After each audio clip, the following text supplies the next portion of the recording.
Hello friends, this is your friend Amana Sija again and welcome to Accurate Astrology Services. Only accuracy, nothing else. Okay दोस्तों, last video में मैंने आपको बताया था, हमने discuss किया था 12 घर, 12 राशियां और 9 ग्रहों के बारे में। ठीक है, 12 हाउसेस, 12 साइंस एंड 9 प्लैनेट्स। तो आज इस वीडियो में मैं आपको ये वन बाय वन एक्सप्लेन करूंगा। मतलब आज की जो वीडियो है इसमें मैं घरों को एक्सपैंड करके बताऊंगा। मतलब हम खुलकर घरों के बारे में डिस्कस करेंगे। हम फर्स्ट टॉपिक घरों का लेंगे, 12 हाउसेज का, कि ये 12 हाउसेज आखिर हैं क्या, ये चीज़ क्या। मतलब कि इन 12 घरों में दोस्तों यकीन मानिए पूरी दुनिया बसी हुई है। मतलब अगर कोई आदमी पैदा हुआ है तो ऑब्वियस है उसका डेट ऑफ बर्थ टाइम भी होगा कि क्योंकि हर आदमी कोई ना कोई स्पेसिफिक डेट और स्पेसिफिक टाइम पर ही पैदा हुआ है। ठीक है ना।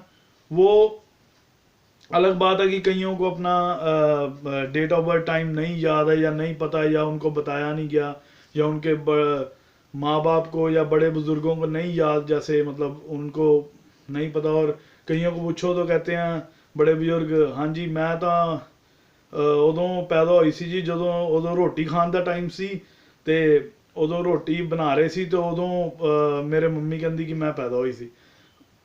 अब रोटी कब खाई है, कौन सा एग्जैक्ट टाइम पे आपने रोटी खाई है, आपने 8:30 खाई है, 9 खाई है, 9:30 खाई है, तो हम कौन सा टाइम लें। ठीक है ना, एग्जैक्ट।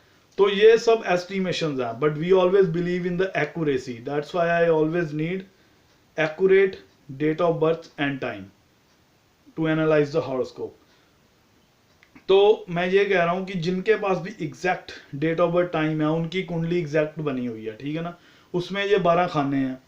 तो ये 12 खाने जिसकी भी कुंडली होगी वो उस आदमी के लिए कुछ ना कुछ रिप्रेजेंट करते हैं। ठीक है, मतलब हर एक के लिए रिप्रेजेंट करते हैं, बट हम एक स्पेसिफिक अगर कुंडली लें तो उसमें जो 12 घर होंगे वो घर जनरली तौर पर कुछ ना कुछ रिप्रेजेंट करते हैं हर इंसान के लिए। तो ये क्या रिप्रेजेंट करते हैं आइए हम डिस्कस करते हैं। ठीक है, तो ये है फर्स्ट हाउस। जैसा कि मैंने आपको पिछली वीडियो में बताया था कि ये फर्स्ट हाउस है। फर्स्ट हाउस हमेशा लग्न होता है, जहां पर लग्न लिखा होता है या असेंडेंट या ASC या A। ये आपके मतलब आइडेंटिफिकेशन के लिए मैं बता रहा हूँ। अगर आप कुंडली देखेंगे तो ये चीज़ लिखी होगी और ज़रूर लिखी होगी, तभी पता लगेगा कि लग्न है। ठीक है, क्योंकि ये एस्ट्रोलॉजी का रूल है। जो हमारे ऋषि मुनियों ने जो एस्ट्रोलॉजी जो बनाई है या लिखी है या ग्रंथ लिखे हैं, उसका रूल है कि ये फर्स्ट हाउस ही बहुत कुछ रिप्रेजेंट करता है। ठीक है, फर्स्ट हाउस क्या रिप्रेजेंट करता है मैं आपको, आइए हम फर्स्ट हाउस से शुरू करते हैं। फर्स्ट हाउस रिप्रेजेंट करता है आप खुद, your self, your personality, your nature, आपका स्वभाव, आपकी पर्सनैलिटी, आपका कंप्लेक्शन, आपकी समझदारी। ठीक है, और मतलब आप खुद, योर सेल्फ। अगर इसका लॉर्ड, पहले घर का लॉर्ड फर्स्ट हाउस अगर अच्छा होगा, एफ्लिक्ट नहीं होगा गलत ग्रहों के दृष्टि से या उनको गलत ग्रह नहीं देख रहे होंगे, तो वो इंसान ऊंचा, लंबा, सुंदर, अट्रैक्टिव, कद काठ उसका अच्छा, कंप्लेक्शन फेयर और हेल्थी। तो मतलब बहुत कुछ इससे पता लग जाता है कि आदमी की समझ लीजिए कि मानसिक स्थिति क्या होगी, उसकी शारीरिक बनावट कैसी होगी, कि वो हमेशा वो सिकली रहेगा कि he will be always healthy. तो मतलब इससे बहुत कुछ पता लग जाता है, क्योंकि ये फर्स्ट हाउस जो है वो हर चीज़ रिप्रेजेंट करता है। ये मतलब क्योंकि सेहत देखो दोस्तों, अगर सेहत है तो सब कुछ है। तो अगर ये लगन का लॉर्ड या लगन अगर एफ्लिक्ट नहीं होगा, लगन का लॉर्ड अच्छी जगहों पर बैठा होगा, तो उस आदमी की सेहत ज़्यादातर ठीक ही रहेगी। ठीक है, अगर सेहत है तो सब कुछ आप सब कुछ कर सकते हो।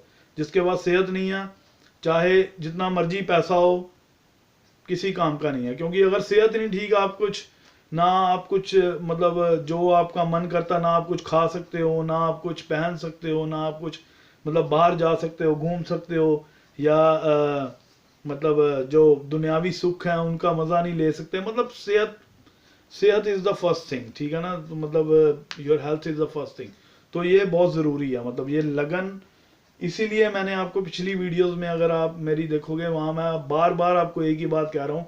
क्या पता आप बोर भी हो गए होगे ये बातें सुनकर बार बार कि यार वही बोली जा रहा है। मैं इसलिए बोल रहा हूँ दोस्तों, क्योंकि आपके दिमाग में ये बैठ जाए और ये निकले ना कि लगन इज द मोस्ट ऑस्पिशियस, सबसे शुभ एंड मोस्ट इम्पॉर्टेंट, और सबसे मतलब इम्पोर्टेंट मतलब घर है एस्ट्रोलॉजी का इन द हॉरोस्कोप, ठीक है। ये लगन जो है इससे बहुत कुछ पता चल जाता है।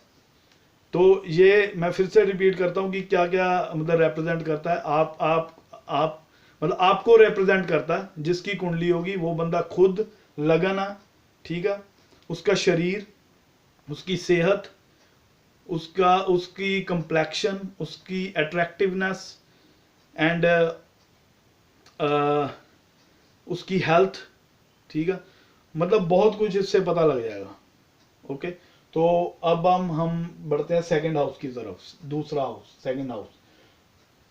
दोस्तों अभी आप ये राशियां नहीं देखेंगे जो मैंने जो लिखी हुई है 7, 8, 9, 10, ये अभी राशियों पर हम अगली वीडियोस पर आएंगे जब मैं उसे एक्सपेंड करके बताऊंगा। अभी तो मैं हाउसेज की तरफ हूँ, तो आप इन्हें भूल जाइए, ठीक है। जब आप कहते हैं तो मैं रब भी कर देता हूँ। तो अभी हमने राशियां नहीं देखनी, अभी सिर्फ हम घरों की चर्चा कर रहे हैं, जनरल, ठीक है। General talking of only houses, 12 houses. तो अभी हम बढ़ेंगे सेकंड हाउस की तरफ। मैं इसे ठीक कर दूं जरा। असेंडेंट, ये सेकंड हाउस, ये थर्ड हाउस। ओके, तो दोस्तों ये अब हम बात करेंगे ये सेकंड हाउस की। सेकंड हाउस क्या रिप्रेजेंट करता है, जनरल तौर पर मैं बात कर रहा हूँ एस्ट्रोलॉजी में अभी, ठीक है। सेकंड हाउस रिप्रेजेंट करता है आपका धन, आपका फाइनेंस स्टेटस, फाइनेंशियल, आप कितने स्ट्रांग हैं, आप कितने साउंड हैं, आपका बैंक बैलेंस, और आपका आपका ये हाउस कुछ हद तक मैरिज का भी रिप्रेजेंट करता है। ये मैरिड लाइफ के बारे में भी रिप्रेजेंट करता है कि मैरिज होगी नहीं होगी, इससे इससे भी पता लगता है। सेवंथ हाउस से भी पता लगता है, बट सेकंड हाउस भी, क्योंकि परिवार का सुख है ये। अगर परिवार का सुख ही नहीं होगा, अगर ये एफ्लिक्ट होगा, परिवार का सुख ही नहीं होगा, तो मैरिज के बाद, अगर मैरिज यहाँ से इस घर से हम देखते हैं, चलो मैरिज का योग है अभी, उसके बाद पारिवारिक सुख नहीं होगा तो वो भी किस काम का, ठीक है ना। तो पारिवारिक सुख, पैसे का सुख, financial status, how much bank balance you have, ये हर चीज इस घर से पता लगेगी। आपकी वाणी, आपका मुंह, आप किसी से प्यार से बोल रहे हो, गुस्से से बोल रहे हो, या मतलब आपका बोलने का हिसाब किताब क्या है, वो इस घर से पता लगेगा। तो आपके आप कोई अगर गलत ग्रह बैठे होंगे तो वो बंदा नशा भी बहुत कर सकता है, या जैसे जो नशे करते हैं, या जैसे मतलब समझ लीजिए जो जैसे अल्कोहल वगैरह हो गए, या वैसे मतलब ये इस घर से पता लगेगा सेकंड हाउस से, अगर खराब ग्रह बैठे होंगे तो। अगर शुभ ग्रह बैठे होंगे, वो आदमी बहुत, जैसे शुक्र हो गया, गुरु हो गया, वो बहुत प्यार से बोलने वाला होगा, मिठास बहुत होगी उसके मतलब उसकी बोल चाल में, मतलब सब अट्रैक्ट हो जाएंगे यार। मतलब वो आदमी यार बोलता बहुत, मतलब बहुत प्यार से बोलता है, he is a very nice talking guy, या जैसे मतलब ये सेकंड हाउस अगर अच्छा होगा, जिसका भी स्ट्रॉन्ग है, तो ये चीज़ें होंगी, ठीक है। उसको पैसे की भी कमी नहीं आएगी, उसको पारिवारिक सुख भी पूरा मिलेगा, वो बोलेगा भी दूसरों से अच्छा, धन की स्थिति भी अच्छी होगी, और धन योग भी होगा। ये भी देखना, हम ये देखेंगे कि सेकंड हाउस कैसा है, इस पे कुछ गलत ग्रह की दृष्टि नहीं होनी चाहिए। और सेकंड हाउस का लॉर्ड, ये दो चीज़ें होती हैं, हमेशा ये याद रखिए दोस्तों, कि जब भी हम किसी घर की स्थिति देखते हैं कि वो कैसा है, वो स्ट्रांग है नहीं है, सबसे पहले उस घर को देखा जाता है, उस पर किन ग्रहों की दृष्टि है वो देखा जाता है, और थर्डली उसका लॉर्ड कहाँ पर बैठा है, गलत घर में बैठा है कि अच्छे घरों में बैठा है। ये मैं आपको बाद में बताऊंगा अगली वीडियो में कि घर कौन कौन से अच्छे हैं और कौन कौन से गलत हैं, क्योंकि ये भी भगवान ने अगर अगर कोई भी चीज़ दुनिया में बनाई है, अगर कोई अच्छी है उसके अगर एडवांटेजेस हैं तो डिसएडवांटेजेस भी हैं, ठीक है ना, ड्रॉबैक्स भी हैं। तो ऐसे ही ये है, अगर ये घर 12 घरों में अगर कई घर अच्छे हैं तो कई खराब भी हैं, ठीक है ना। तो मतलब ये हम अगली वीडियो में डिस्कस करेंगे कि वो कौन कौन से हैं अच्छे घर और खराब घर। तो अगर इसका लॉर्ड, किसी का भी लॉर्ड, जिन जिन घरों का मैं डिस्कशन कर रहा हूँ, मतलब 12 घरों का ही करूंगा, पर जिसमें मैं आप हूँ, जैसे मैं जिस घर की भी डिस्कशन अब कर रहा हूँ, अगर उसका लॉर्ड गलत घरों में प्लेस हो जाएगा तो वो उस घर का रिजल्ट गलत देगा, ठीक है। जैसे अब ये एक दो, ये छठा घर, आठवां घर और 12वां घर ये गलत होते हैं कुंडली में, ठीक है। तो अगर सेकंड हाउस का लॉर्ड अगर इन घरों में बैठ जाएगा, 6th में, 8th में या 12th में, तो वो सेकंड हाउस को खराब करेगा, ठीक है, उसकी खराबी करेगा, क्योंकि वो गलत प्लेस पे बैठ गया, ठीक है। तो उस घर की खराबी होगी, मतलब पारिवारिक सुख में कमी आ जाएगी, और समझ लीजिए कि पैसे की कमी होगी, पैसे का फाइनेंशियल स्टेटस नहीं ठीक रहेगा, ठीक है ना। आदमी जितनी मर्जी फड़ा मारी जाए, हाँ जी जी मैं तो ये हूँ जी, ये मेरे पास इतना पैसा, हमें जन्मपत्री देखकर, मतलब जन्मपत्री देखकर सब पता लग जाता है कि कौन क्या, कितने कौन पानी में है, क्योंकि ये सेकंड हाउस की जो स्टेटस, जो स्थिति देखनी है ना, अगर वो खराब है तो वो जितना मर्जी कोई कही जाए तो वो पता लग जाता है कि हाँ जी जी उसका क्या हिसाब होता है।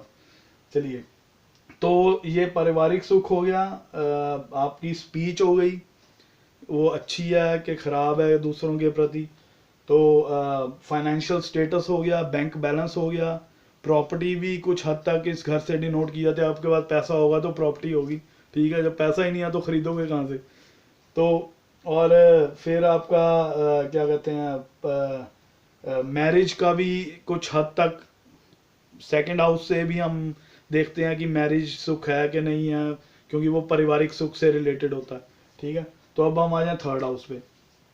थर्ड हाउस क्या रिप्रेजेंट करता है? थर्ड हाउस करता है आपका कॉन्फिडेंस, आपकी विल पावर, कि yes I can do that, मतलब जो जिन जिन जो आदमी होते हैं जो बड़ी ज़बरदस्त विल पावर के होते हैं, जो कुछ कर मतलब करना चाहते हैं, या जैसे कर जाते हैं रिस्क लेकर सब कुछ, मतलब वो परवाह नहीं करते, हाँ जी जी कि हमने we can do that and we will do that, तो वो इस घर से रिप्रेजेंट होता है, क्योंकि थर्ड हाउस जो है वो उसका कारक मंगल है, और मंगल जो है वो एक सेनापति ग्रह, बलवान स्ट्रॉन्ग ग्रह, yes I will do that. तो वो मंगल का इस घर पर राज होने से, राशि कोई भी अभी राशियों की डिस्कशन नहीं हो रही, it is just an general talking, ठीक है। तो हर घर के कारक भी हैं, मैं सब इन सब टॉपिक्स पे मैं आगे डिस्कस करूंगा आपसे। पहले मैं जनरली आपको बता रहा हूँ कि घर कौन कौन से क्या क्या रिप्रेजेंट करते हैं, ठीक है। तो थर्ड हाउस रिप्रेजेंट करेगा आपका विल पावर, आपका वेलर, आपका आपका जैसे हिंदी में कहते हैं भुजबल शक्ति, बाहों की शक्ति, वो थर्ड हाउस रिप्रेजेंट, आपके छोटे भाई बहन, और आपका बॉडी पार्ट्स में आ गया गला, ठीक है। ये सेकंड हाउस बॉडी पार्ट्स में आपका मुंह था, मुंह के अंदर कोई, अगर ये आई एम सॉरी, अगर ये गलत होगा तो मुंह के अंदर के रोग, ये वो, मतलब जैसे तो मुंह में छाले हो जाते हैं कईयों के, ये है वो, ये सब सेकंड हाउस से होगा। तो थर्ड हाउस में अभी हम थर्ड हाउस की डिस्कशन कर रहे हैं, मैं सेकंड हाउस में इसलिए गया हूँ क्योंकि मैंने आपको उसका ये नहीं बताया था कि वो बॉडी पार्ट कौन सा रिप्रेजेंट करता। तो third house body part represent करता है राइट आर्म, ठीक है, आपकी राइट आर्म रिप्रेजेंट करती है, और आपका थ्रोट रिप्रेजेंट करता है थर्ड हाउस, और छोटी यात्राएं, जैसे आपने डोमेस्टिक ट्रैवल आप बहुत करते हैं, कई लोग जो अपनी कंट्री में ही बहुत प्लेन में ट्रैवल करते हैं, डोमेस्टिक ट्रैवल करते हैं, तो ये सब थर्ड हाउस से देखते हैं। रोड की ट्रैवल हो गई बहुत ज़्यादा, ये सब थर्ड हाउस से है, ठीक है। तो अब हम आ जाए फोर्थ हाउस पे। फोर्थ हाउस क्या रिप्रेजेंट करता? फोर्थ हाउस रिप्रेजेंट करता आपका हर दुनियावी सुख, मतलब जो भी सुख आप सोच सकते हैं, चाहे वो नौकर चाकर हो, चाहे वो मतलब बंगला हो, गाड़ी हो, बड़ी कोठी हो, और बड़ी से बड़ी महंगी से महंगी कार हो, ठीक है, वो सब कुछ ये रिप्रेजेंट करता है। और बड़ी से बड़ी जो आप कह लो कि जैसे मतलब जो बंगला, जो मैंशंस होते हैं, वो सब यहाँ से देखे जाते हैं। अगर लगन का लॉर्ड स्ट्रांग होकर, स्पेशली शनि, यहाँ पर बैठा होगा, उस आदमी का बहुत जबरदस्त बंगला होगा। कितने ही बंगले होंगे, एक नहीं होगा, बहुत होगा, क्योंकि शनि जो है वो स्पेशली प्रॉपर्टीज का मालिक है, ठीक है। और प्रॉपर्टीज का मालिक होकर ही प्रॉपर्टीज वाले मतलब स्थान में बैठ गया, 4th हाउस में। और लगन का लॉर्ड हो गया, जो कि स्पेशली ऑस्पिशियस होता है, वो मैं आपको पहले बता चुका हूँ कि this is the most important and auspicious. Auspicious मतलब शुभ, शुभ घर है एस्ट्रोलॉजी का। और ऑब्वियस है कि इसका जो लॉर्ड होगा, जहाँ पर ये राशि जो भी होगी उसका जो लॉर्ड होगा, जो it is one of the 9 planets, वो अगर यहाँ पर बैठा होगा तो वो अपने रिलेटेड जो वो रिप्रेजेंट करता है। अब मैं आज आपको घरों के बारे में क्या बता रहा हूँ कि क्या क्या रिप्रेजेंट करते हैं, आगे मैं प्लैनेट्स के बारे में भी बताऊंगा कि प्लैनेट्स क्या क्या रिप्रेजेंट करते हैं, जैसे शनि, मंगल, ये बात की बातें। तो अभी मैं वैसे एग्जांपल दे रहा हूँ। अगर लगन का लॉर्ड शनि होकर 4th हाउस में बैठ जाए, ठीक है, स्पेशली अपनी सेकंड राशि जो कुंभ राशि का लॉर्ड, वो यहाँ पर बैठ जाए, तो बहुत ही सुंदर योग है।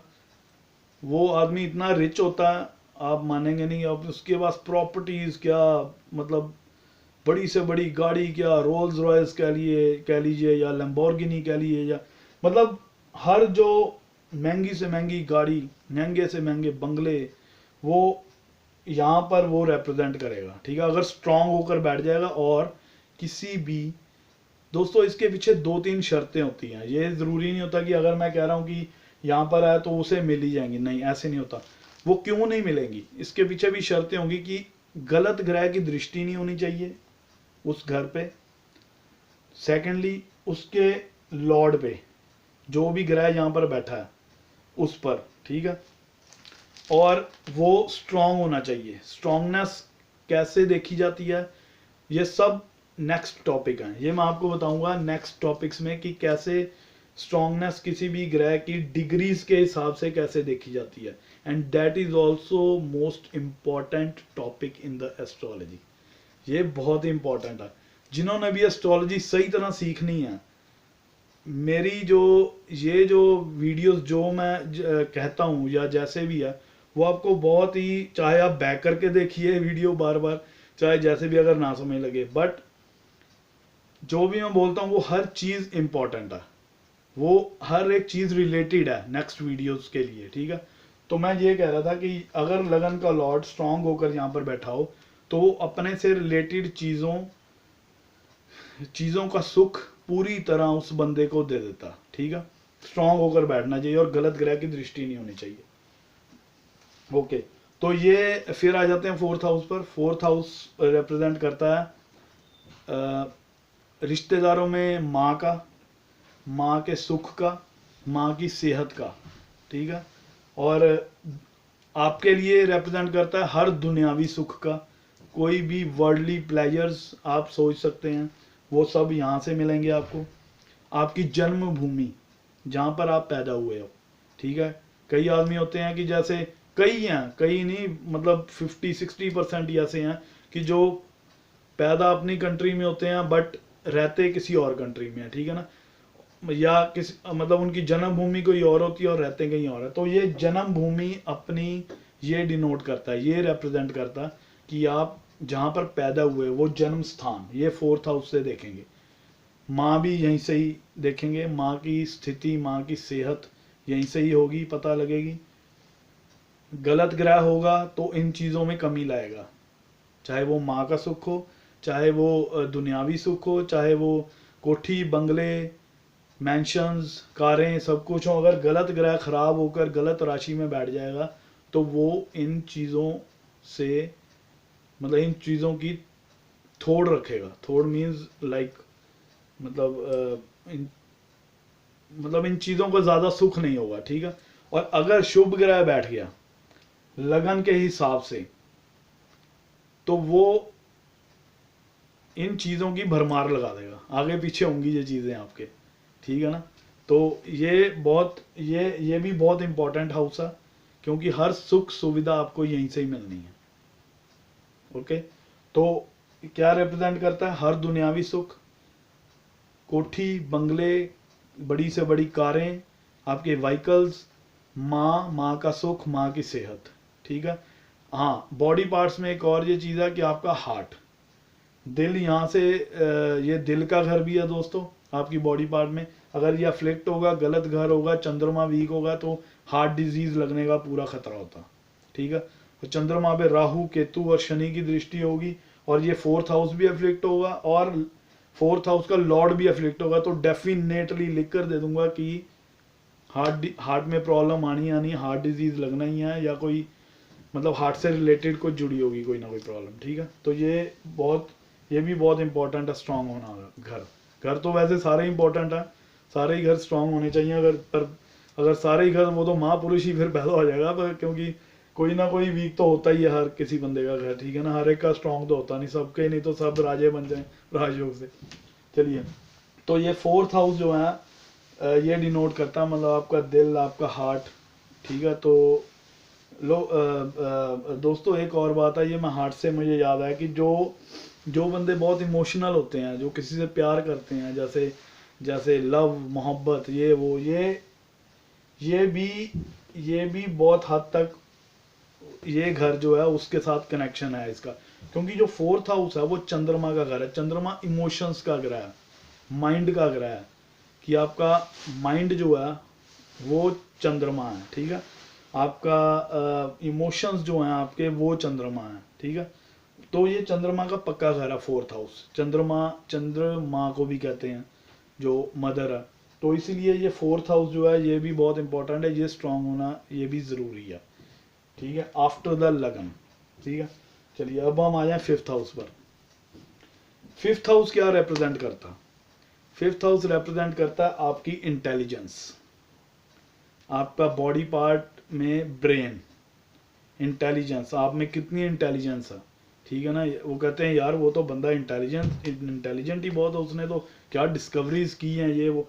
अगर बुध यहाँ पर बैठ जाए अच्छी राशि में, उच्च राशि में, तो बंदा वो आदमी बहुत कोई ना कोई इन्वेंशन करता, कोई ना कोई डिस्कवरी करता, क्योंकि उसका बहुत तेज दिमाग होता। तो ये दिमाग का घर है। अगर कोई नीच ग्रह या गलत ग्रह या नीच की राशि में होकर यहाँ पर बैठ जाए, ये आगे के टॉपिक्स हैं, बट मैं साथ साथ घरों के साथ साथ आपको एग्जांपल भी दे जा रहा हूँ। जिनको एस्ट्रोलॉजी आती है उनको तो ये समझ लग जाएगी मैं क्या कह रहा हूँ अभी इस वीडियो में। मतलब कि अभी हमने जैसे 2 वीडियोस की हैं पीछे, अभी तो मैंने आपको घर और प्लैनेट्स ये बताया। तो अभी जो नहीं देख रहे हैं, जिनके लिए एस्ट्रोलॉजी नहीं है, उनको इतनी अभी समझ नहीं लगेगी। बट मैं एक वैसे बात कर रहा हूँ कि अगर यहाँ पर ग्रह नीच, तो सबको ही पता ही होता है कि नीच का मतलब क्या है, कि जो खराब होता है। उच्च का मतलब है कि जो अच्छा होता है बहुत, मतलब कि उसे हम इंग्लिश में एग्जॉल्टेड लिखा होगा कहीं पर भी। अगर आप एस्ट्रोलॉजी की कोई बुक्स पढ़ते हैं या बुक पढ़ते हैं, उसमें लिखा होगा एग्जॉल्टेड, दैट मीन्स उच्च, बहुत अच्छा ग्रह है। तो अगर लिखा होगा डेबिलिटेटेड, तो इसका मतलब है कि नीच। ठीक है। तो मैं आपको हिंदी में बता रहा हूँ उच्च और नीच। तो अगर यहाँ पर नीच ग्रह होगा तो उस बंदे का दिमाग इतना तेज नहीं होगा, खराब भी हो सकता है, मतलब 100 कह लीजिए, मतलब इतना ज़्यादा नहीं होगा। क्योंकि वही बात मैं फिर से दोहराना चाहता हूँ कि किसी भी घर में नीच का ग्रह बैठा होगा तो वो उस जो वो घर रिप्रेजेंट कर रहा है उसमें कमी ले आएगा। ठीक है। जो भी मैं चीज़ें बता रहा हूँ उन सब में कमी आ जाएगी। अगर वो नीच ग्रह है, कमज़ोर ग्रह है, या उस घर की राशि के हिसाब से दुश्मन ग्रह बैठ गया। ठीक है ना। जैसे यहाँ पे सिंह राशि है, 5 नंबर है, तो यहाँ पे अगर शनि बैठ गया या राहु बैठ गया, जो उसके दुश्मन है सबसे बड़े सूरज के, क्योंकि सिंह राशि सूरज की, तो वो यहाँ पर खराब कर देंगे इस घर को। ठीक है ना। तो चलिए, अभी हम बात कर रहे हैं कि ये रिप्रेजेंट क्या करता है, फिर वापस आते हैं। तो यहाँ पर अगर नीच का ग्रह होगा तो वो यहाँ पर खराब करेगा। अगर उच्च का होगा तो वो बंदा बहुत तेज दिमाग वाला होगा और कोई ना कोई नई इन्वेंशंस करेगा उस ग्रह के मुताबिक। जैसे बुध है, वो बुद्धि का कारक है, वो इंटेलिजेंस का कारक है, तो उसमें इंटेलिजेंस बहुत उच्च दर्जे की होगी, क्योंकि वो उच्च का बैठ गया। अगर गुरु यहाँ पर उच्च का हो जाएगा तो वो बहुत अच्छा मतलब ज्ञानी होगा, मतलब जैसे जैसे उसे क्या कहें, जैसे मतलब कि जैसे बृहस्पति जिसका कारक होता है, मतलब बहुत अच्छी अच्छी बातें कह लीजिए, जिसे गुरबानी का मतलब कि पूरा ज्ञान होगा, मतलब जो जो धार्मिक चीज़ों का ज्ञान जिसे कहते हैं, मुझे वर्ड नहीं आ रहा था, आई एम सॉरी, धार्मिक चीज़ों का ज्ञान उससे बहुत उच्च का होगा, मतलब उसका उसका इधर लगाव होगा, मतलब उसके दिमाग में वही चीज़ें रहेंगी, क्योंकि बृहस्पति इन चीज़ों का कारक है और वो उच्च राशि का उच्च का होकर बैठ गया, ठीक है, वो दिमाग वाले घर में। और या वो उसको उसका बहुत अच्छा ज्ञाता होगा, मतलब वो लर्नर जिसे कहते हैं, जिसने बहुत अच्छी लर्निंग ली होगी उस फील्ड में, ठीक है ना। तो दोस्तों ये बाद की बातें, ये सब बाद में हम डिस्कस करेंगे कि एक जब हॉरोस्कोप मैं सामने आपके रखूँगा, हम प्रैक्टिकल मतलब देखेंगे कि एक हॉरोस्कोप, एक कुंडली लेंगे, उसमें प्रैक्टिकली हम देखेंगे कि कौन कौन से ग्रह कहाँ बैठे और क्या क्या वो करते हैं, और वहाँ पर क्या क्या उनकी रिप्रेजेंटेशन के मुताबिक जो मैं आपके बता रहा हूँ। तो अब फिफ्थ जो हाउस है वो क्या डिनोट करता है, इंटेलिजेंस आपकी, पहले बच्चे का घर, आपके बच्चों का घर, आपकी इंटेलिजेंस हो गई, आपका राजयोग हो गया, ठीक है। राजयोग मतलब कि अगर लगन का मालिक यहाँ पर बैठ जाएगा तो वो बहुत बड़ा राज होगा, ठीक है। और आगे इस घर का लॉर्ड अगर अच्छे घरों में बैठ गया, जो हम आगे डिस्कस करेंगे कि कौन सा घर अच्छा और कौन सा खराब है, तो बहुत ही ज़बरदस्त महाराज योग हो जाएगा वो, ठीक है। सरकारी जॉब यहाँ से देखते हैं, अगर गुरु बाकी ग्रहों के साथ यहाँ पर आ गया वो सरकारी जॉब दिला देता है, अगर सूरज और गुरु यहाँ पर बैठे होंगे वो सरकारी जॉब भी दिला देते हैं, ठीक है। तो मतलब ये भी घर बहुत अच्छा माना जाता है आफ्टर द लगन, फोर्थ हाउस एंड जो भी मतलब अच्छे घर हैं जो मैं आपको आगे बताऊंगा, ये भी this is also one of the good houses, I mean auspicious houses, ठीक है। तो पहले बच्चे का घर, आपके बच्चों का घर, इंटेलिजेंस, उसके बाद आप आ जाइए राजयोग, ठीक है। तो सरकारी जॉब, जॉब का घर, सरकारी जॉब भी देख सकते हैं, वो तो गुरु सूरज बैठे हो तो अभी, नहीं तो वैसे जॉब का घर भी है, ठीक है। आपको जॉब आपने करनी है, आपने बिजनेस करना है, क्या करना है वो सब यहाँ से पता लग जाएगा। अगर ये स्ट्रांग नहीं होगा तो ये, अगर ये 10th हाउस स्ट्रांग होगा तो वो बिजनेस करेगा, अगर ये स्ट्रांग होगा तो वो जॉब करेगा, ठीक है ना। तो कौन सी करेगा वो उस ग्रह के हिसाब से जो रिप्रेजेंटेशन होगी, ठीक है, क्योंकि हर ग्रह की अपनी रिप्रेजेंट, वो मैं आपको आगे बताऊंगा कौन सा ग्रह क्या रिप्रेजेंट करता है, तो उसके हिसाब से हम देख पाएंगे कि वो उसने किस हिसाब की जॉब करनी है और उसे कब मिलेगी, ये जॉब कब मिलेगी।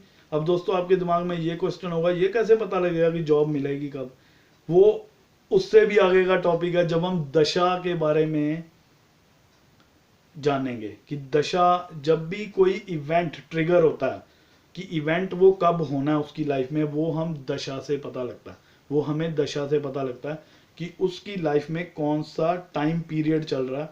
अगर इस ग्रह स्पेसिफिक जो यहाँ पे बैठा है, अगर इस घर के ग्रह की दशा का पीरियड चलेगा और वो शुभ ग्रह है, अच्छा ग्रह है उस लगन के मुताबिक, तो उसमें उसको डेफिनेटली अच्छी जॉब मिल जाती है, ठीक है। तो वो दशा के हिसाब से वो इवेंट्स ट्रिगर होते हैं। वो बहुत आगे चला गया टॉपिक, ठीक है, वो हम बाद में डिस्कस करेंगे। तो अभी हम फिर हाउसेस पे आ जाएं, तो अब हम आ जाएं फिफ्थ हाउस से। हम हाँ, एक और यहाँ से चीज़ रिप्रेजेंट होती, वही मैं सोच रहा था बार बार कि यार एक चीज़ मैं भूल गया हूँ, वो है आपका टैलेंट, कि आप में कौन कौन से टैलेंट हैं, वो ये घर बताएगा। यहाँ पर जो ग्रह बैठा होगा उस हिसाब का टैलेंट होगा, ठीक है। तो वो मतलब चाहे वो फिल्मी टैलेंट हो, चाहे वो आपको सिंगिंग का टैलेंट हो, चाहे आपको टीचिंग का शौक हो, कोई भी शौक हो, वो इस घर का बहुत बड़ा रोल होता है टैलेंट को बाहर निकालने में, ठीक है। अगर शुक्र और गुरु यहाँ पर बैठ जाएंगे तो वो एक्टिंग लाइन, डांसिंग लाइन, मतलब सिंगिंग लाइन, वो किसी में भी ये डाल, क्योंकि शुक्र जो है वो इन चीज़ों का कारक है। टीवी लाइन, ये सब अगर 5th हाउस में बैठ जाएं अच्छी राशि में, अच्छी राशि का होना बहुत ज़रूरी है। राशि मीन्स द साइन, उसका फ्रेंडली साइन होना चाहिए या उसकी उच्च की राशि होनी चाहिए, ये भी मैं आपको बताऊंगा आगे। ये दोस्तों ये बहुत, ये एस्ट्रोलॉजी जो है ना, ये बहुत वास्ट सब्जेक्ट है। इसको बहुत ही मतलब इंटरेस्ट से, मतलब ध्यान लगाकर सीखना पड़ता है अगर किसी ने सीखना तो। ये नहीं है कि हमने वीडियो सुन ली या जैसे चलो ठीक है जी, मतलब एज ए मतलब देख लिया, अगर सामने आ गई देख ली, चलो ठीक है जी। बट अगर आपकी सच में ही जानने की इसको इच्छा है, मतलब समझने की इच्छा है एस्ट्रोलॉजी सीखने की, तो आपको बहुत सीरियसली ये एक एक टॉपिक सुनना पड़ेगा मेरा या किसी का भी, जिसकी भी आप वीडियोस देखते हैं एस्ट्रोलॉजी की, जो आपको ठीक लगती है। मतलब कहने का कि अगर क्योंकि ये देखने को आसान लगती है, बट अगर जैसे जैसे आप डीपली जाएंगे तो मतलब अगर आप ध्यान नहीं देंगे या सही तरह नहीं इसको जानेंगे तो ये डिफ़िकल्ट हो जाएगी। जैसे हर चीज़ के साथ होता है, अगर आप नहीं ध्यान देंगे तो वो आएगी नहीं, ठीक है ना। तो ये सब कुछ मतलब उस पर ही डिपेंड है कि how eager you are to learn that thing, ठीक है ना। तो किस्मत तो बहुत बड़ी चीज़ है, जो किस्मत में लिखा होना वही है, ठीक है ना। बट अगर आपको नहीं कुछ मिला है या कोई बात है तो इसका मतलब ये है कि आप भी उससे पीछे हट गए हो, ठीक है ना। मतलब आप अगर थोड़ा आगे बढ़ोगे तो भगवान ने अब रोटी दे दी, अब ये थोड़ी है कि थाली भी दे दी, अब ये थोड़ी है कि वो आपके आगे मुंह में भी डालेगा जी लीजिए खाइए, ऐसे नहीं है। वो खानी तो आपको खुद ही पड़ेगी ना, बनानी पड़ेगी और आपकी प्लेट में डालकर आपको खानी पड़ेगी। भगवान ने रोटी दे दी है, भगवान ने आपको सुख सुविधाएं दे दी हैं, घर दे दिया, प्लेटें दे दी हैं, गैस दे दी है, ठीक है ना, सब कुछ। तो वो ये थोड़ी है कि वो अब आगे बनाकर भी आपको खिलाएगा, मुंह में डालेगा, नहीं, ऐसा नहीं होता। तो किस्मत तो है आपके साथ, जो आपके किस्मत, कईयों की जो इतनी अच्छी किस्मत होती है उनको कुछ करने की जरूरत नहीं पड़ती, और वो मतलब बैठे बैठे ही बल्ले बल्ले हो जाती है उनकी। हाँ जी ठीक है जी, क्या बात है जी, बैठे बैठे ही, इसे कहते हैं महाराज योग, जो मैं डिस्कस कर रहा हूँ, ठीक है। बट हर एक की कुंडली में तो नहीं होता ना, तो आपको आगे क्या पता जो आपका जो टाइम 1-2 साल बाद आए वो महाराज योग हो, और महाराज योग आने वाला हो तो उसके पहले जो 2 साल हैं वो आपको खुद रोटी खानी पड़े उठाकर, बाद में खुद ही, मतलब क्या पता कोई और ही आकर आपके मुंह में डाले, लो जी ये राजयोग शुरू हो गया, ठीक है। तो चलिए, ये टैलेंट का भी खैर है, हम फिर वापस आते हैं घूम घुमा के सारा बातें करके। तो 5th हाउस ये टैलेंट का भी है कि आपका टैलेंट उजागर होता है, ठीक है ना, आपका टैलेंट सामने आता है, हाँ जी ये मतलब इस बंदे में क्या टैलेंट है। वो इस घर की दशा शुरू हो जाएगी या यहाँ पे अच्छा ग्रह बैठा होगा, फ्रेंडली साइन में बैठा होगा, तो वो समझ लीजिए कि इस घर में, या फिर इस घर के ऊपर किसी अच्छे ग्रह की दृष्टि पड़ रही हो यहाँ से। वो मैं बाद में आपको बताऊंगा कि दृष्टियों के बारे में भी हम करेंगे डिस्कस, ठीक है। तो दोस्तों इसलिए मैं कहता हूँ ये बहुत वास्ट सब्जेक्ट है और बहुत ज़्यादा टॉपिक्स हैं। अभी तो ये मेरी 3rd वीडियो, अभी this is just the beginning. चलिए अब हम आ जाएं 6th हाउस की तरफ, ठीक है। 6th हाउस अगर अच्छे घर हैं कुंडलियों के तो खराब भी हैं। तो 6th house, this is one of the most inauspicious house. Inauspicious मतलब कि जो शुभ नहीं होता, ये वो घर है, छठा घर। ये आपके रिप्रेजेंट करता है रोग, डिजीजेस, डेब्ट्स मीन्स कर्जे, ठीक है, और लिटिगेशंस, इल्ज़ाम, बिना बात पे घर बैठे इल्ज़ाम लग जाता, नहीं जी उसने ये किया, वो ये छठा घर करता है ये सब, ठीक है। 6th हाउस, एक्सीडेंट्स, और कह लीजिए कोर्ट केसेस, ठीक है। फॉरेन ट्रैवल, यहाँ पर जो ग्रह बैठा होगा अगर वो स्ट्रांग होकर यहाँ 12th हाउस को देखेगा, वो फॉरेन ट्रैवल करवा देता है, क्योंकि 12वां घर फॉरेन का है। तो यहाँ से जो दृष्टि डालेगा सीधी यहाँ पे, तो यहाँ पर पहुंचा देगा बंदे को, ठीक है। तो ये 6th हाउस मतलब one of the most inauspicious houses in the horoscope. Debts diseases, Hindi में भी बता देता हूँ, कर्जे, रोग, एक्सीडेंट्स, लिटिगेशंस, इल्ज़ाम, कोर्ट केसेस, सब कुछ इस घर से पता लगेगा। ठीक है, अब आ जाए हम 7th हाउस में। 7th हाउस, इसे हम मार्क घर भी कहते हैं, ये मार्केश भी है। ठीक है, 2nd हाउस भी मार्केश है, 7th हाउस भी मार्केश है, और दोनों ही शादी को रिप्रेजेंट करते हैं, आपकी मैरिज को। 7th house is the first house of marriage, and we can get a lot of things about the marriage from 2nd house also। तो 7th हाउस के बाद इसे देखेंगे मैरिज का, क्योंकि ये पारिवारिक सुख है। मैरिज के बाद आपको पारिवारिक सुख मिलना है या जैसे भी है, क्योंकि वो भी मैरिज के बाद भी जो सुख मिलता है परिवार का, वो भी परिवार मतलब जैसे बीवी बच्चे, ठीक है ना, मतलब अभी मैं माँ बाप की बात नहीं कर रहा, वो शादी से पहले की का भी ये रिप्रेजेंट करता है पारिवारिक सुख, बाद का भी करता है। तो ये दोनों रिलेटेड हैं। ठीक है, तो 7th हाउस मैरिज का हाउस हो गया, पार्टनरशिप का होगा, पार्टनरशिप का हो गया आपका पार्टनर। ठीक है, आपको ऑपोजिट सेक्स, मतलब ये आप हो, ये इससे ऑपोजिट घर है, इसके सामने वाला, तो ये ऑपोजिट आ गया। अगर लड़की की कुंडली है तो ये लड़के का घर होगा जिससे उसकी मैरिज होनी है। अगर लड़के का घर है, लड़के की कुंडली है, तो ये मतलब यहाँ से पता लग जाएगा उससे कौन सी कैसी लड़की मिलनी है, सुंदर होगी नहीं होगी, मतलब सिकली होगी उसकी, मतलब वो सिक रहेगी ज़्यादा कि वो मतलब पतली होगी मोटी होगी कैसी होगी, मतलब सब कुछ 7th हाउस से बहुत कुछ पता लग जाता है। ठीक है, कि मैरिज कब होनी है, इस घर के ग्रह मैरिज करवा सकते हैं अपनी दशा अंतर दशा में। तो 7th house is also one of the important houses, क्योंकि शादी के बाद ही कईयों की जो लाइफ सुधरनी शुरू होती है, काम काज का सुख मिलना शुरू होता है, या सब कुछ है। पहले तो मौजा ही मौजा होती हैं, हाँ जी छड़े हैं कुंवारे हैं जी, लो जी मौज ली जाओ चुप करके। तो बाद में असल में मतलब पता लगता है कि शादी के बाद हाँ जी क्या भाव बिकती है कैसे है, तो जब जिम्मेवारियां सिर पे पड़ती हैं। तो ये 7th हाउस जो है, मतलब समझ लीजिए कि इसके बाद जो मतलब लाइफ शुरू होती है, तो this is also one of the important houses. Auspicious तो मैं नहीं कहूँगा, इम्पोर्टेंट है। ठीक है, सम हाउ ऑस्पिशियस, क्योंकि ये मार्केश भी है, ये मार्क घर है। मार्केश के बारे में भी आगे डिस्कस करेंगे। ठीक है, वो भी अगले टॉपिक्स में जब आएगा कि मार्केश आखिर है क्या, वो पता लगेगा हमें। ठीक है, तो अभी से मैं आपको नहीं बताऊंगा मार्केश, क्योंकि अभी आप कहोगे यार ये तो इसमें मतलब मार्क घर भी हैं। ठीक है ना, तो ये बाद का मतलब टॉपिक होगा, बट अभी सिर्फ हाउसेस के बारे में डिस्कस करेंगे। तो 7th हाउस मैरिज रिप्रेजेंट करता है, आपकी पार्टनरशिप रिप्रेजेंट करता है। अगर यहाँ पे गलत ग्रह बैठा होगा, खराब ग्रह बैठा होगा, कभी भी किसी से पार्टनरशिप नहीं करनी, नहीं तो विद इन फ्यू मंथ्स टूट जाएगी। ठीक है, अगर यहाँ पर गलत ग्रह बैठा होगा, गलत घरों का लॉर्ड बैठ जाएगा स्ट्रांग होकर, या जैसे भी डिग्री वाइज हम देखते हैं, वो मैं आपको बाद में बताऊंगा कैसे डिग्रीज देखनी है, तो तलाक होने के योग हो जाते हैं यहाँ पर, अगर जन्म पत्री मिलाकर शादी नहीं होगी तो। क्योंकि जिससे शादी होनी है उसकी जन्म पत्री देखनी पड़ेगी कि यहाँ के जो गलत ग्रह हैं,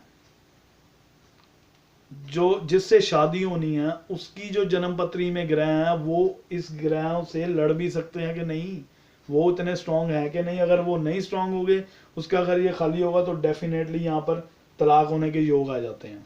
ठीक है ना, नौबत भी आ सकती है तलाक होने की, या आपस में बनेगी नहीं, एक छत के नीचे भी नहीं रहते।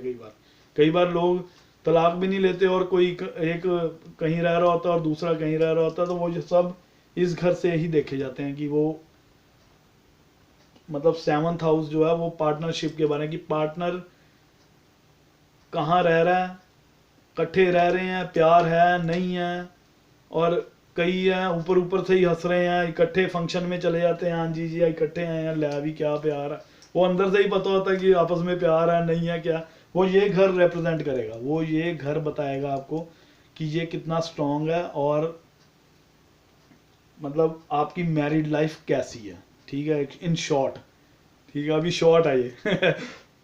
तो ये मैरिड लाइफ कैसी है, ये 7th हाउस आपको बताएगा। ठीक है, this is the house of partnership. This is the house of marriage, this is the house of death, जिसे मारक कहते हैं, मार्केश। ठीक है, तो ये इसके बारे में आगे चर्चा करेंगे, तो अभी कोई ऐसे घबराने वाली कोई बात नहीं है।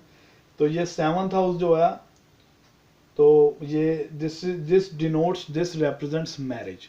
ठीक है दोस्तों, तो आज आपने क्या सीखा, आज मैंने आपको क्या बताया, पहले हाउस से लेकर 7th हाउस तक आपको सारा बता दिया।